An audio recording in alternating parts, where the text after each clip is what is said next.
o juízo final.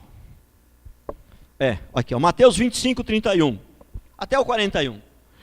Quando vier o Filho do Homem na sua majestade e todos os anjos com ele, então se assentará no trono da sua glória. E todas as nações serão reunidas na sua presença, ele separará uns dos outros como o pastor separa os cabritos das ovelhas. Ele porá as ovelhas à sua direita, mas os cabritos à sua esquerda. Então dirá o rei aos que estiverem à sua direita: vinde, benditos de meu Pai, entrai na posse do reino que vos está preparado desde anteontem, quando você se arrependeu. É isso que está escrito? Não. Versículo 34. Então dirá o rei aos que estiverem à sua direita: vinde, benditos de meu Pai, entrai na posse do reino que vos está preparado desde a fundação do mundo. Os escolhidos de Deus. Estava nu e me vestiste, enfermo, me visitastes, preso e fostes ver-me. Então perguntarão os justos. Até aqui só. Irmãos, presta aqui atenção. Você não está coçando ali para me fazer uma perguntinha, não? Pastor, mas parece que aí a salvação é pelas obras. Não está coçando aí, não? Olha o que ele diz. Vamos voltar lá atrás. 34. Então o rei dirá aos que estiverem à sua direita: vinde, benditos de meu Pai, entrai na posse do reino que vos está preparado desde a fundação do mundo.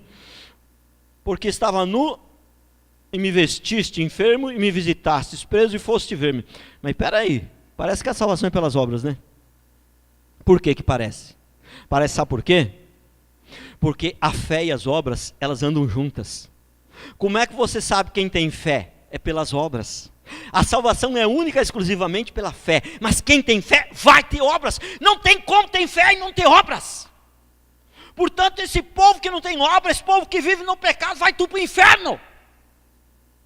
Se não se arrepender antes de morrer. É lógico, né? É lógico. Pastor, mas quem é o Senhor para dizer quem vai para o inferno e quem vai para o céu? Não é eu que estou dizendo, é a Bíblia. Eu não estou falando em meu nome, estou falando no nome do Senhor. Estou falando na palavra. Aí vamos continuar a leitura. 37. Então perguntaram os justos: Senhor, quando foi que te vimos com fome e te demos de comer, ou com sede que te demos de beber? Veja bem, os justos fizeram isso automaticamente.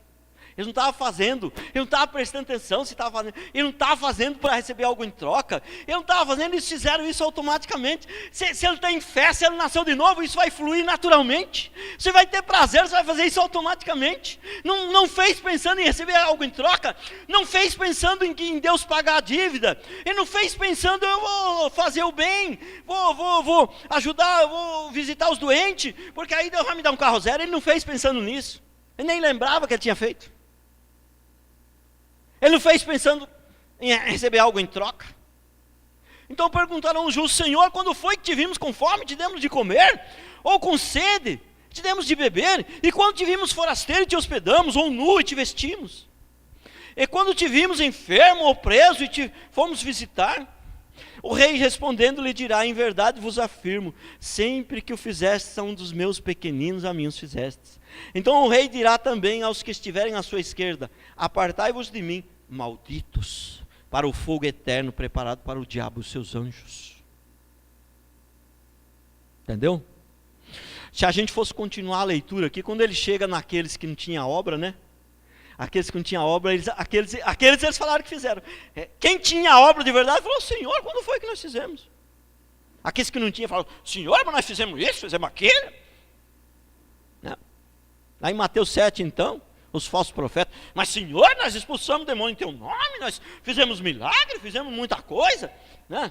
Interessante que aqueles que realmente fizeram, e falaram: Senhor, mas quando foi que a gente fez? A gente não está nem lembrado.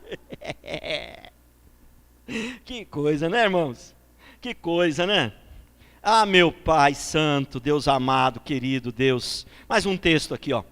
Apocalipse 20, de 11 a 15.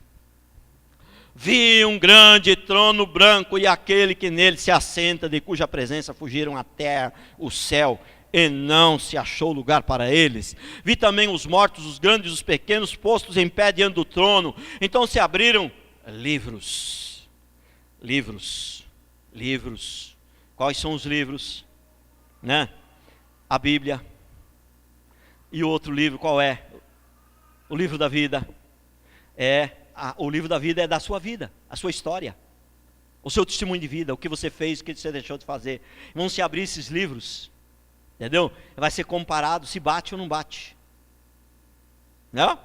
Então vi também os mortos grandes e os pequenos postos em pé diante do trono, então se abriram livros. Ainda outro livro, e o livro da vida foi aberto. E os mortos foram julgados segundo as suas obras. Prestou atenção? Os mortos foram julgados segundo as suas obras. Mas nós sabemos que tem mais de 200 palavras e textos e mais textos que falam que a salvação é pela fé. Todos os teólogos da face da terra, se não for todos, mas 99,9% creem que a salvação é pela fé. Mas por que aqui ele fala que vai ser julgado pelas obras? Né? Porque pelas obras você sabe quem tem fé. Por quê? Quem tem fé e nasceu de novo, não pode permanecer no pecado. A Bíblia é clara, não vai permanecer no pecado, não deve permanecer, não vai permanecer, não vai conseguir permanecer.